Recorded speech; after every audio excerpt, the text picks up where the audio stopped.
I'm Dudley Harris. I'd like to invite you to my 2017 Pottery Studio Open House at my home studio, 219 Palo Grande. That's near 281 and Brook Hollow. The dates for this year's show will be December 2, 9, and 10. On December 2 and 9, all sales go to Texas Public Radio. Last year, we raised $20,000 for TPR. And you may be thinking to yourself, wow, that must be expensive pottery. But in fact, that's quite contrary to the truth, because the pottery pieces are quite inexpensive, but we just sold a lot of pieces. So I hope you'll come this year, buy some bowls, and all of your money will go to Texas Public Radio.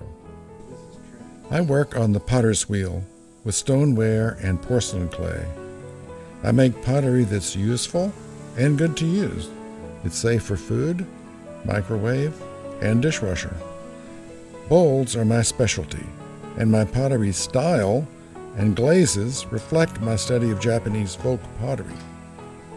I make one kind of bowl that is unique. It's the Japanese drinking bowl. These drinking bowls have been used for serving champagne, wine, and even water at weddings and parties. The guests get to keep the bowls and take them home. This year I'll be demonstrating throwing on the wheel, and I'll be giving tours of my glaze studio and my kiln. Please drop by my studio and help me celebrate another year of making.